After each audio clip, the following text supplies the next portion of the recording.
다시 쓰는 한국 현대사 1 박세길 11 232페이지.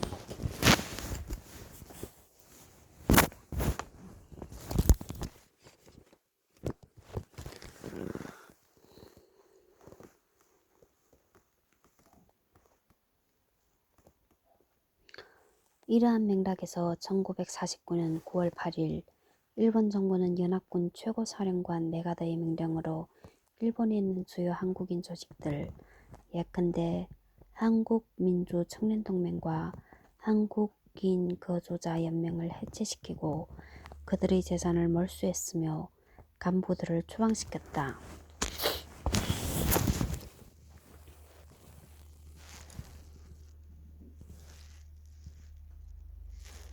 유사한 탄압이 일본 내 좌익 세력에게도 가해졌다. 메가더는 일본의 병참기지와 정책에 완강하게 반대하고 있는 일본 공산당에 대해 불법화 조치를 단행했다. 1950년 3월 3일 뒤이어 1950년 6월 1일 메가더는 도쿄 시내에서 모든 공개 집회, 시위를 금지하는 비상계엄령을 발동했다. 이와 때를 같이해 24명의 일본 공산당 중앙위원과 당 기관지 아카하다의 편집인 17명이 추방되었고 12,000여 명의 노조원과 행정공무원이 정치적 이유로 해직되었다. 마침내 1950년 6월 16일 월러비미 육군소장은 일본 전 지역에 일체의 공개 집회와 시위 금지령을 내렸다. 그리하여 일본은 사실상 전시동원 체제에 돌입했으며 그로부터 9일 후인 6월 25일 한국전쟁이 발발하게 되었다.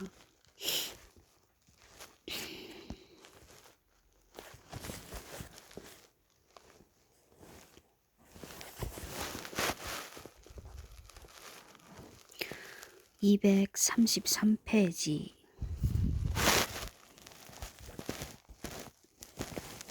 3. 고조되는 긴장. 1950년 1월 12일 미국의 국무장관 에치스는 미국 출판협회에서 행한 연설을 통해 한국과 타이완을 미국의 방어선에서 제외한다는 이른바 에치스 라인을 발표했다. 이러한 에치스 라인은 미국 내에서 즉각 비판의 대상이 되었지만 애초에 에치슨의 발언이 겨냥했던 소련과 중국은 비판의 초점이 되고 있는 미국의 방어선에서 한국과 타이완이 제외된다는 사실에 대해 전혀 다른 해석을 내리고 있었다. 북경, 베이징, 인용자. 북경은 방어선에서 제외된 지역이 있다는 사실보다 방어선이 포함하고 있는 지역이 종래보다 훨씬 확대되었다는 점에 관심을 보였다. 1950년 2월 1일자 인민일보의 사설에서는 미국은 그들의 방어선에서 일본에 중대하고도 항구적인 지위를 부여하였다고 언급하고 미국은 류큐까지 겨냥하고 있다고 비난하였다. 한국 자체에 대해서 모스크바나 북경의 워싱턴 관측자들은 에치슨이 한반도의 남쪽에서 손을 떼었다고 비난하는 미국 내 여론을 선뜻 수긍하려고는 하지 않았다. 에치슨은 일본은 물론 한국을 포함한 북태평양 지역에서 미국의 책임이 있는 지역과 관련된 국민이 직접 책임이 있는 남부 지역, 인도시나와 동남아시아를 구분하였다. 한국은 일본보다 더 낮은 비중이지만 일본과 더불어 태평양 지역에서 중요한 위치를 점한다. 방어선에서 한국을 제외하는 것은 그 같은 관심사에 대한 근본적으로 군사적 관점에서 나온 것이며 결코 정치적인 정의는 아니다.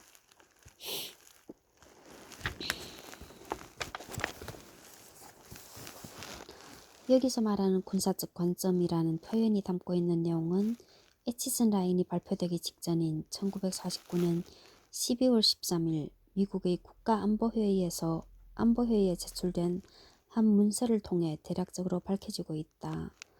이 문서에서는 미국의 주요 군사기지가 배치되어 있는 필리핀, 오키나와, 일본 본토, 등 아시아 해안의 섬체인 에치슨 라인과 동일한에 대해 우리의 첫 방어 라인으로, 그리고 덧붙여 우리가 그곳에서부터 공산 지배 지역의 감소를 모색할지도 모를 첫 공격 라인으로 정의하고 있는 것이다. 19. 234페이지 19에 대한 해석. 오코노기 마사오 샤오츠 무정후 오. 샤오츠가 콩가? 아니라 코노다. 샤오가 오고 츠가 코노, 무가 키, 오 코노키, 정은 마사, 후는 오, 오 코노키 마사오, 샤오츠, 무, 정후. 전이하는 한반도의 전략적 가치, 진덕교회 1950년 대인식 한길사 1981, 381쪽. 한국과 타이완을 미국의 방어선에서 제외한다는 요지의 에치슨 라인은 오늘날까지도 무언가 석연치 않은 점을 많이 남기고 있다. 무엇보다도 에치슨 라인은 그것이 공식적으로 담고 있는 내용과 실제 미국의 정책이 전혀 일치하지 않는다는 사실 때문에 문제가 된다. 미국은 에치슨 라인과 발맞추어 오히려 한국과 타이완의 군사력을 증강하기 위해 더욱 노력을 강화했고, 얼마 뒤 한국전쟁이 발발하자 조금도 지체하지 않고 개입했다. 이러한 과정에서 미국은 자신들의 견해를 수정하거나 조정해야만 하는 그 어떠한 상황에도 봉착한 바 없었다. 그저 모든 것이 순조롭게 진행되었을 뿐이다.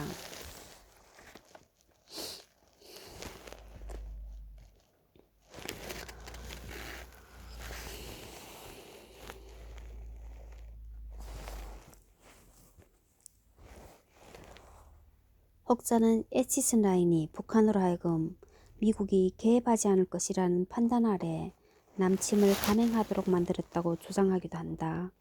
그러나 북한을 포함해 그와 이웃에 있는 소련이나 중국이 한반도에 대한 미국의 불개입 선언을 곧이곧대로 받아들였다는 증거는 그 어디에도 없다. 오히려 당시 일본에서 벌어지고 있는 일련의 사태로 말미암아 상당한 위기의식에 사로잡혀 있었다고 보는 편이 옳을 것이다. 즉, 이들 나라는 과거 일본의 침략으로 겪었던 엄청난 고통을 상기하며 무언가 새로운 전쟁 업무가 진행되고 있는 것이 아닌가 하는 심각한 불안을 느끼고 있었던 것이다. 따라서 에치슨 라인으로 인해 북한이 한반도에 대한 미국의 불개입 정책을 확신하고 남침을 감행했다는 주장 역시 그 근거가 극히 희박하다는 것이 드러나게 된다. 요컨대 설사 미국이 북한의 오판을 유도했다 하더라도 북한이 반드시 그러한 작전에 말려들었다고는 보기 힘든 것이다. 본문으로 들어와서 234페이지. 실제로 미국의 동아시아 정책은 더욱 공격적인 방향으로 흘러가고 있었다. 1950년 4월 대중공 정책에 있어서 초강경파인 델레스가 국무장관의 공화당 고문으로 임명되어 극동 정책을 담당하게 되었다. 그의 임명은 정책의 급진적 전환을 추진하기 위해 이루어졌다. 이미 2해 전에 남한만의 단독 정부를 수립하기 위해 앞장섰고, 훗날 베트남 전쟁의 주모자로 국제적인 주목을 받았던 델레스는 등장하자마자 한반도를 둘러싼 모든 불확실성과 의견 차이를 종식시켰다. 비슷한 시기인 4월 8일 미국 정부는 NSG 68 국가안전회의 68번 각서를 통해 국방비를 총대의 135억 달러에서 500억 달러 수준으로 급속히 증대하는 계획을 비밀리에 추진했다. 이 계획은 결국 한국전쟁의 발발을 배경으로 전격 실현되는 과정을 거치게 된다. 21. 조지프 든 김쾌상 옮김. 한국전쟁 1월 서각 1982-32쪽. 1954년에 비망록을 폼페이란 국가안전회 위원장은 다음과 같이 설명했다. 한편에서 불안정한 예산, 고율 세금, 그리고 더욱 절박한 경제 운영과 다른 한편으로 보다 충분한 군사상의 조건 사이를 선택하는 데에서 오는 딜레마는 북한의 침략 3개월 전까지 정책 결정 수준에서 해결되지 않았다. 이들 결정은 북한의 남침이 분석에 의해 이미 채택된 결정에 대해 구체적이고 유혈의 확정을 부여한 후에야 실제적인 조치로 옮겨졌다. 로버트 시먼스 기광사옮김 한국내전 10사람 1988 169쪽 235 본문으로 돌아와서 이보다 조금 앞서 1950년 1월 26일 한미상호방위 원조협정이 체결되었고 22에 대한 해석 235페이지 한미상호방위 원조협정의 주요 조항은 다음과 같다. 제1조 1.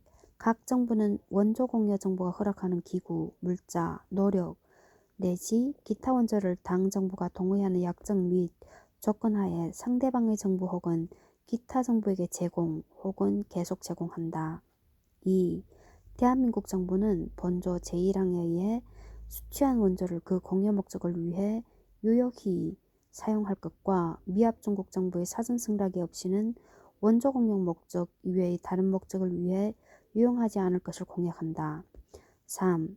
대한민국 정부는 미합 중국 정부의 사전 승낙이 없이는 제1항에 규정한 설비, 물자 내지 노력의 소유권 또는 점유권을 대한민국 정부의 관원이나 대표자가 아닌 개인이나 기타 국가에 이양하지 않을 것을 공약한다. 제5조 제5조 대한민국은 다른 협정이 없는 한 본 협정에 의해 국내로 수입되는 제품, 재산,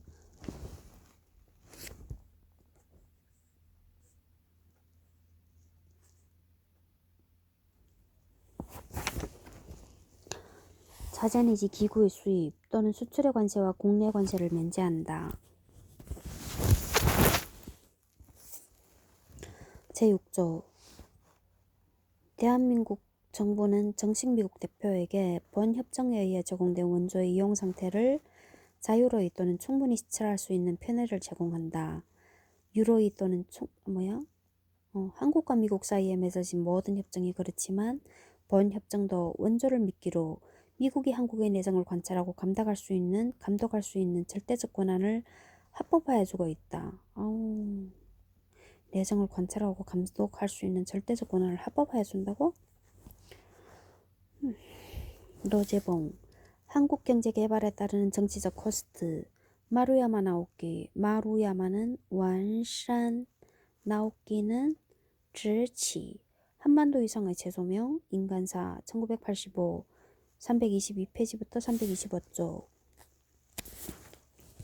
본문으로 들어와서 235페이지 그에 따라 482명으로 구성된 미 군사고문단의 주둔이 합법화됨과 동시에 약 2억 달러에 달하는 군사원조가 단행되었다.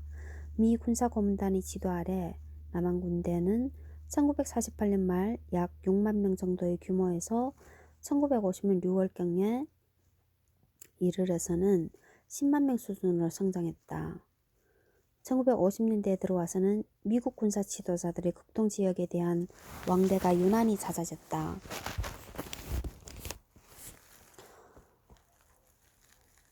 2월 16일 메가드는 이승만을 일본으로 불러 이틀간에 걸친 비밀회담을 가졌으며 합참의장 브래들리, 해군참모장 셔먼, 육군참모장 콜린스, 그리고 공군사령관 반덴버그 등은 군사시설을 시찰하기 위해 한국과 일본을 자주 왕래했다. 또한 1950년 6월 18일에 그럼 일주일 전이네. 댈러스가 38선을 시찰했고 이게 25에 대한 해석 236페이지 25 38선을 시찰한 댈러스는 남한의 국회에서 남한이 곤란에 빠질 경우 미국이 도울 것이라는 사실을 암시하는 다음과 같은 연설을 했다. 유엔은 한국을 정신적으로 유엔의 일원으로 간주하고 있다. 미국인은 한국인들을 이러한 자유세계를 구성하는 커다란 모임의 동등한 참가자로 환영한다. 그렇기 때문에 나는 한국은 외롭지 않다고 말한다. 한국이 자유를 지키기 위한 커다란 계획에 가치 있는 참가를 계속하는 한 한국은 결코 외롭지 않을 것이다. 조지프 골든, 앞의 책 73쪽.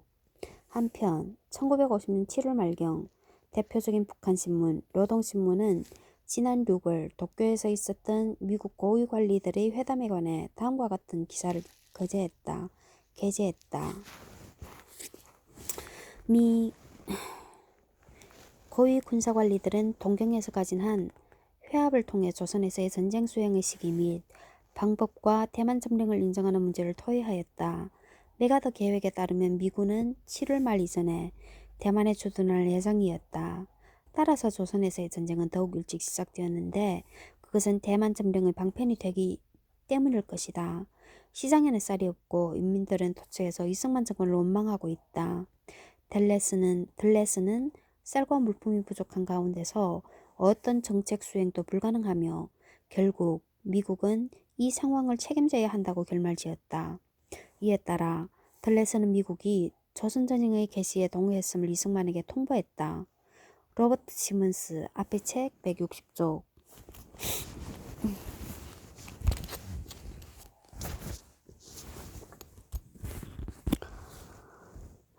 본문으로 들어와서 236페이지. 바로 연이은 21일에는 도쿄에서 메가더와 회담을 가졌다. 한국전쟁은 국방장관 루이스 존슨과 통합참모본부 의장 오민 브래들리가 극동지역을 순방하고 교환하는 순간에 발발했다. 남한의 이승만은 일본의 재무장과 미국의 적극적인 극동정책에 고무되어 연일 소리 높여 북진 통일을 외쳐댔다. 이승만은 조병옥에게 보낸 편지에서 다음과 같이 언급했다. 우리는 사실 무력으로 조국을 통일할 모든 준비가 다 되어 있다. 다만 무기와 총탄만이 부족하다. 대부분의 북한 공산군도 폭동을 일으켜 우리와 합세하여 북한으로부터 공산도당을 쫓아버릴 만전의 준비가 되어 있다. 또한 북한 주민도 골기하여 폭동을 일으킬 북한 병사와 합세하여 공산당을 처치해버릴 것이다. 그들은 우리의 지원 없이도 골기할 준비가 되어 있으므로 폭동을 일으킬 날짜만 확정하여 라디오나 다른 비밀 통신기관을 통해 알려달라고 요청하고 있다. 그러나 현재 내가 할 수 있는 일이란 그들의 골기를 다소 지연시키는 일인데 내가 그들의 골기를 지연시키는 이유는 골기 후에 궁극적 목적을 달성하기 위해 필요한 무기와 총탄을 확보하지 못했기 때문이다. 극단적으로 현실을 왜곡하고 있는 이 말이 뜻하는 것은 간단히 말해 자신의 정권을 지키고 적을 일망타진할 충분한 무기를 공급해줄 것을 미국에 간청하고 있는 것에 다름 아니었다. 238페이지 28. 이승만은 1950년 6월 14일자로 그의 고문인 올리 박사에게 자신의 욕망을 표시하는 다음과 같은 서신을 보냈다. 한국의 상황에 관해 적고자 합니다. 본인은 지금이 평양의 도당들을 소탕하기 위한 공격을 개시하는데 최적의 시기라 생각합니다. 우리는 두만강과 압록강을 우리의 국경선으로 삼기 위해서 김일성과 그 일당들을 먼 산맥으로 쫓아내어 거기서 굶어 죽게 할 것입니다. 우리 국민은 북진 통일을 갈망하고 있습니다. 그리고 북녘 동포들 또한 열렬히 우리의 진격을 기다리고 있습니다. 로버트 시몬스, 앞의 책 146쪽. 이에 앞서 1949년 10월 말경 이승만 정부의 국방부 장관은 다음과 같이 말했다. 만일 우리가 스스로의 방침을 마음대로 취할 수 있다면 확신하건대 이미 시작했을 것이다. 그러나 우리는 미국인들이 준비할 때까지 기다려야만 한다. 그들은 우리에게 안 돼, 기다려. 당신들은 안 돼, 있어 라고 계속 말하고 있다. 로버트 시먼스, 앞의 책 142쪽. 미국은 이승만이 성급히 전쟁을 개시할 것을 우려해 남한 정부에 대한 무기 공유에 시종일관 조심성을 보였다. 예컨대 1949년경 일본에 파견되어 있었던 미 국무성 대표 윌리엄 셰발트는 공격을 위한 적절한 무장이 갖추어지면 이승만이 38선을 넘어 곧바로 진격할까 염려된다. 라고 그의 저서에서 언급하고 있었다. 이 같은 요인으로 한국전쟁 발발 당시 남한군은 몇 가지 분야에서 북한군에 비해 상대적으로 뒤처지게 되었다. 238페이지 본문으로 들어와서 한편 북한, 소련, 중공은 미국에 의한 일본의 재무장에 대해 극히 예민한 반응을 보이기 시작했다.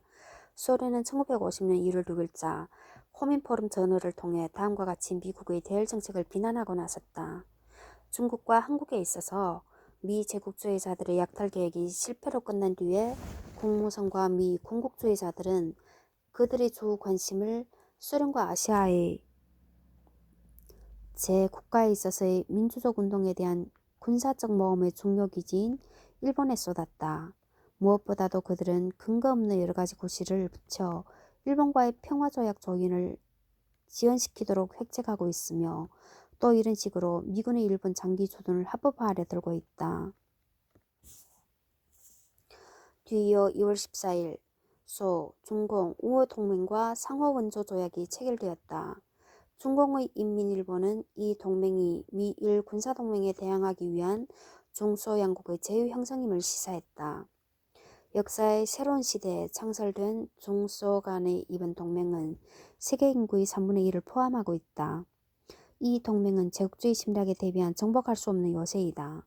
이것은 일본과 직접 간접으로 동맹을 맺는 어떤 다른 나라가 침략을 다시 자행해서 세계 평화를 파괴시키는 것을 효과적으로 막아줄 것이다. 그러므로 이 동맹은 현재도 일본으로 하여금 침략을 다시 하도록 획책하고 있는 미 제국주의에 대한 통조당 공격이다. 그러면 당시 북한의 상황은 어떠했는가? 미군의 공식적인 전쟁사에 따르면 본래 북한 군대는 1949년 말까지 방어형 군대였다. 평양이 소련에서 공격용 군수물자를 받아들이기 시작한 것은 남한이 1950년 봄에 북진을 준비하고 있는 것처럼 보일 때였다.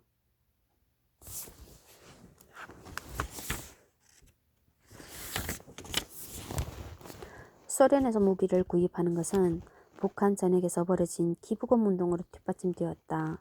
이 운동은 1949년 7월 15일에 창설된 조국 보호와 방위를 위한 지지가 협회가 주도했는데 1950년 봄까지 약 300만 명 정도가 참가했다. 이렇게 해서 구입된 군 장비는 전쟁이 발발한 6월에도 대체로 수송 도중에 있었으며 북한이 남한에 대한 최대 공격을 가하는 데 필요한 장비를 갖추게 된 것은 7월 말경에 이르러서였다. 33. 로버트 시몬스 앞의 책 127조 한국전쟁 발발 당시 남한은 9만 5천여 명의 군대와 이와 그에 같은 무장을 한 4만 8천여 명의 국가경찰력을 보유하고 있었다. 반면 북한이 보유하고 있던 병력은 10만 3,800여 명의 보병부대와 1만 8,600여 명의 경찰로 구성되어 있었다. 로버트 시몬스 앞의 책 144쪽 참고로 같은 시기에 북한에는 소련군 고문단이 약 40명 그리고 남한에는 미 군사고문단이 약 500여 명이 주둔하고 있었다. 대규모 전면전에 대한 북한의 준비 상태는 몇 가지 사실을 통해 개략적으로 짐작할 수 있다. 다음은 한 미군 정보팀이 북한 정부의 문서를 입수해 연구한 끝에 발견한 사실이다.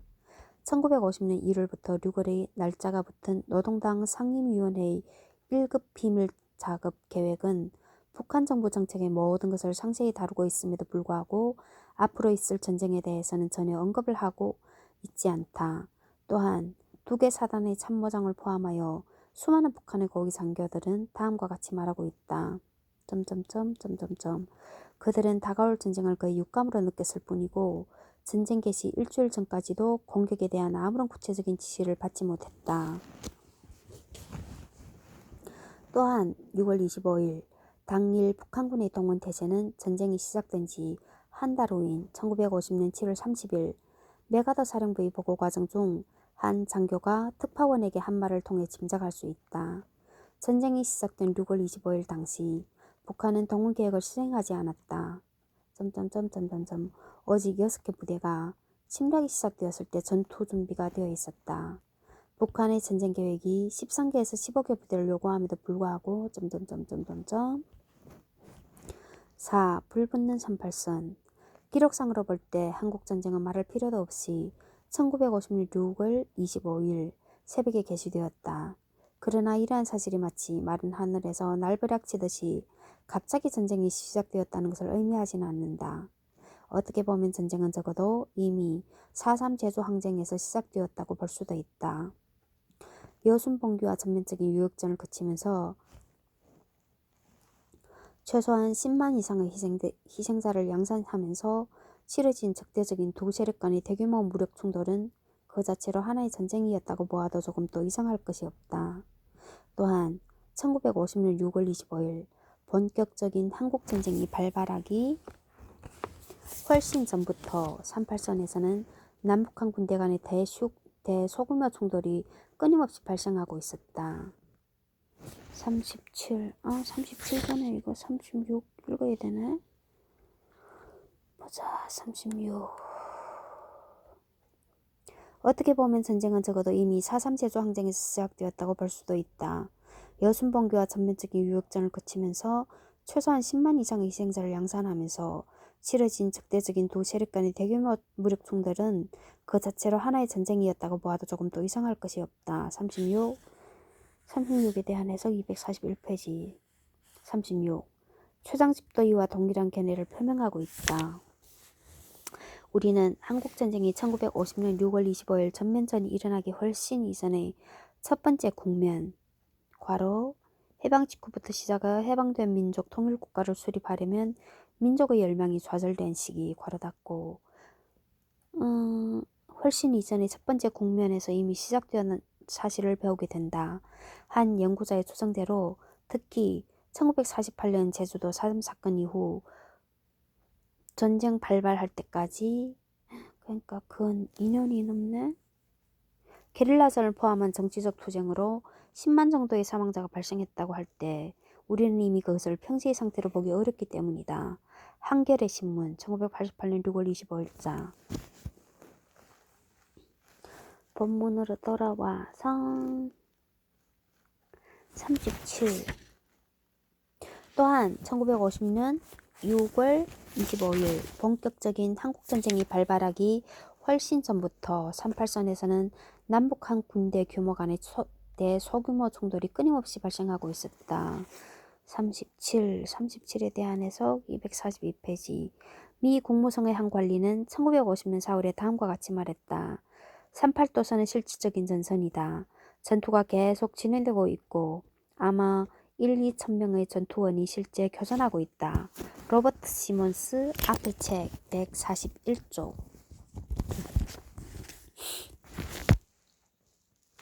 242페이지 본문으로 들어와서 따라서 한국전쟁의 화염은 이미 오래전부터 그 불길이 지펴지고 있었다 하겠다.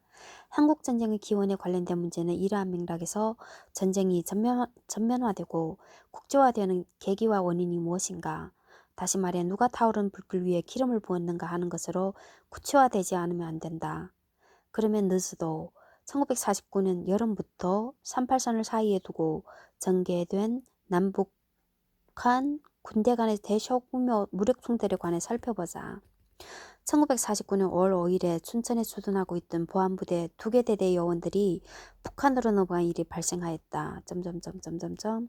이 사건의 영향을 상쇄시키기 위하여 남한의 정부와 언론은 얼마 전에 있었던 개성전투에서 북한 진지를 향해 생사를 건 돌격으로 사망한 10인의 용사의 죽음을 부각시켰다.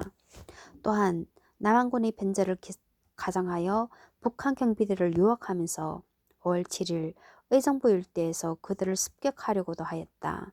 그러던 중 남한의 한 부대가 북한으로 수 킬로미터까지 침투하였으며 몇 군데의 마을에 폭격을 가하기도 하였다. 이러한 사태에 대한 북한은 5월 18일에 38선에서 남쪽으로 수십 킬로 떨어진 백천 근처를 수개 중대의 경비대가 공격함으로써 응답하였다. 심각한 전투 상황이 소규모 부대의 교전 형태로 1949년 6월 내내 계속되었다. 6월에는 남한의 호린부대 소속 게릴라 중대가 북한으로 기습 침투를 강행하는 도중에 북한 경비대에 의해 체포되었다.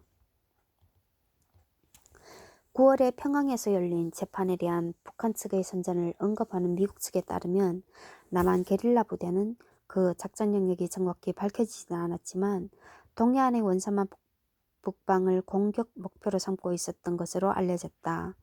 남한의 국방장관은 7월 17일에 국군은 이승만 대통령의 명령을 기다리고 있으며 단 하루에 양양과 원산을 완전히 장악하리라고 확신한다라고 기자단에게 발표하면서 동해안에 대한 기습을 성공적으로 감행할 수 있는 남한의 능력을 언급하였다.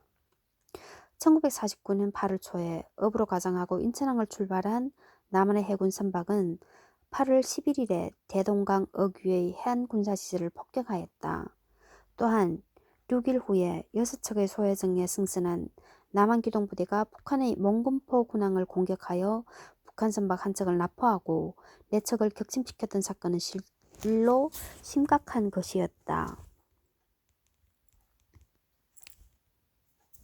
이 공격에서 전직 해군이었던 국방장군의 명령을 직접 받은 남한 측 지휘관 이용구는 해군의 지휘 계통을 전적으로 무시하였던 것이다. 남한의 38선 도발에 대한 북한의 선전이 계속되는 중에 북한군 2개 대대가 여전히 38선 북방의 운파선에 위치하고 있던 남한군 진지를 밀어붙였다. 만약 전쟁이 발생한다면 남한군이 포위될 지역인 옹진반도에서 계속되는 전투와 관련하여 미 군사고문단은 이 노출된 반도에서 퇴각하도록 남한군부에 압력을 가하였다. 남한의 병력은 2개 대대 정도로 축소되어 있었고 백인엽 대령이 사태를 진전시키라는 명령과 함께 신임사령관으로 임명되었다. 이러한 지시에도 불구하고 백인엽 대령은 사기를 진작시키기 위하여 12월 중순에 북한군 진지를 기습 공격하였다. 간단히 운파선을 탈환하고 백인엽은 북한의 성급한 대항 공격을 유도하였다. 여기에서 북한군은 한 개 대대가 남한의 매복 공격으로 심각한 타격을 받았다. 빈번한 충돌은 남북 모두에 상당한 희생을 안겨주었다. 한 정보보고는 교전 후 북한 기차가 부상자로 꽉 차 있었다고 언급하고 있으며 어느 미 군사고문단 입회인은 1단계 옹진 전투 현장에서 땔감나무처럼 텐트 속에 차곡차곡 쌓여있는 남한군 사망자들을 보았다고 밝혔다. 이 같은 충돌은 결코 우발적인 것이 아니었다. 어떤 경우는 확실히 지역사령관, 특히 남한군 지휘관의 주도로 발생했던 것이다. 이승만 정부는 이들을 거의 통제하지 않았다. 때로는 그 지휘관들이 정치 지도자의 직접 명령을 수행하는 경우도 있었다. 미 군사고문단 단장 로버트는 다음과 같이 밝히고 있다. 우리의 의견으로는 38선 북방에 위치하는 소규모 남한기지의 존재가 각 사건의 원인인 것 같다. 지휘관들의 침공, 병령, 병력 증강, 군수품, 등에 관한 야단스러운 외침이 그 특징을 형성한다. 남한은 북한을 침공하고 싶어 하였다. 우리는 그들에게 만약 그러한 일이 발생한다면 모든 고무단 관계를 끊고 ECA, 미국 대외원조기구 건너금 인용자 괄호 닫고 A 통로는 잠겨버릴 것이라고 경고하였다. 북한 측의 옹진반도를 상실한다면 그들은 체면을 세우기 위하여 20마일 안쪽에는 철원을 침공하게 될 것이 분명하였다. 38선상의 모든 사건들은 대체로 적대적인 지역군의 자극을 받은 것들이었다. 남북한 모두 잘못한 것이었다. 그러나 북한의 공격은 결코 그렇게 심각할 정도는 아니었다. 북한은 38선 근처의 자기 군대에 대해서는 더욱 엄격한 통제를 가하고 있었다. 북한이 전투를 유발시켰을 때는 대개 그 전투가 정치적 문제를 납득시키려는 의도에 따른 한정된 행동이었다. 44, 245페이지 44, 위의 글 181조. 당시 북한은 북한 내에서 혁명기지 강화에 치중하고 제한된 게릴라 공격을 지지하면서 상대적으로 절제된 태도를 보여주었다. 위의 글 182조.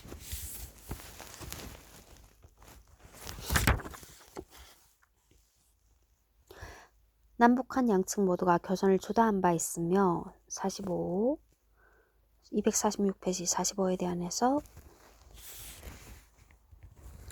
남한에서 발견된 한국전쟁사에는 한국전쟁 직전까지 38선 부근에서 874회의 전투가 있었다고 기록되어 있다. 반면 북한 측은 같은 시기에 남한이 북한을 1836회 침공했다고 주장하고 있다. 김병호, 앞의 책 81쪽 참조.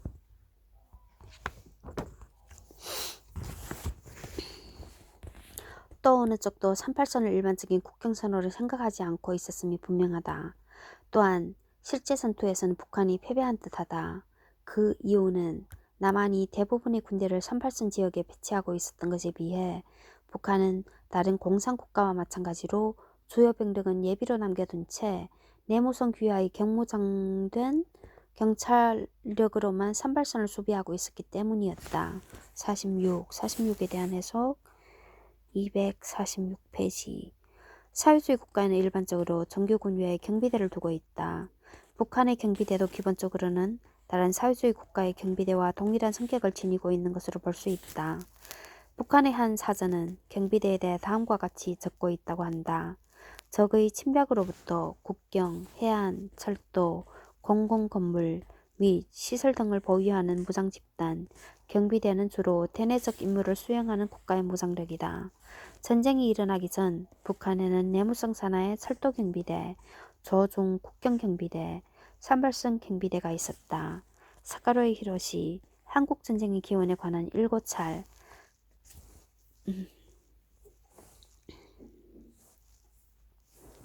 가지무라 히데키 외 김동춘 역금. 한국현대사연구 1. 이성과 현실사 1988 275쪽. 제2장 전쟁의 발발과 미국의 개입 247페이지. 1. 전면적 충돌로의 비화. 25일 새벽 4시 38선을 경계로 서로 맞대고 있는 옹진, 개성, 동부해안 지구에서 북한군과 한국군 사이에서 전투가 개시되었다.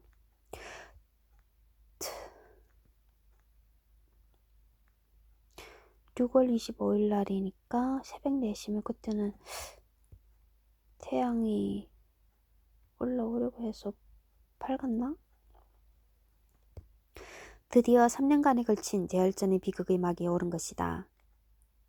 3년간에 걸친 대열전의 비극? 그럼 47년도부터? 6월 25일 새벽 전쟁의 포성이 38선을 무너뜨리고 있던 그 순간 기묘하게도 한반도 전역은 억수같은 소낙비로 온통 질퍽거리고 있었다. 한국전쟁의 이날의 기상조건만큼이나 혼란스럽고도 불투명하게 시작되었다. 전쟁 개시 당일 두 개의 적대적인 세계에서는 명백히 상반되는 정보가 빗발치고 있었던 것이다. 전쟁 발생 소식이 남한을 포함한 서방세계에 가장 먼저 알려진 것은 주한미 대사관의 설명에 의한 UP통신의 보도를 통해서였다. 한국 38선에서 일요일 새벽에 북한군이 전 전선에 걸쳐 침공하여 왔음을 전함. 현지 시간 9시 30분의 보고로는 서울의 한국군 사령부에서 북쪽으로 62km 거리에 있는 개성에서 한국군 제1사단이 9시경 격파되고 옹진반도의 남쪽 3-4km에서 한국군이 북한군과 대치하고 있음. 보고에 의하면 동해안의 강릉 아래에 20정의 소형 선박들이 바다에서 상륙하고 있음. 해안도로를 차단했다고 함. 아직 단편적이고 불명확한 것임을 강조해둠. 한국 주재 제임스 특파원 발 단편 보도. UP통신의 보도는 25일 오전 10시 직전에 서울로 들어왔고 이 소식은 일간신문 호외를 통해 남한 전역에 알려지게 되었다. 한편 전쟁 개시 당일 북한의 내무성은 다음과 같이 두 차례에 걸친 공식 보도를 향했다. 1. 오늘 6월 25일 이른 새벽 남조선 괴뢰정부는 38도선 전역에 걸쳐 38도선 이북 지역으로 불의의 진공을 개시하였다. 불의의 진공을 개시한 적은 해수 방면 서쪽, 금천 방면, 철원 방면에서 38도선 이북 지역으로 1-2km까지 침입하였다. 조선민주주의인민공화국 내무성은 38도선 이북 지역으로 침입한 적을 격퇴시키라고 공화국 경비대에게 명령하였다. 현재 공화국 경비대는 진공하는 적을 요격하면서 가열한 방어선을 전개하고 있다. 공화국 경비대는 양양 방면에서 38도선 이북지역으로 침입한 적을 격퇴시켰다. 조선민주주의인민공화국 정부는 만일 남조선 괴뢰정부 당국이 38도선 이북지역에 대한 모험적 전쟁 행위를 즉각 중단하지 않는다면 적을 제압하기 위해 결정적인 대책을 취할 것이며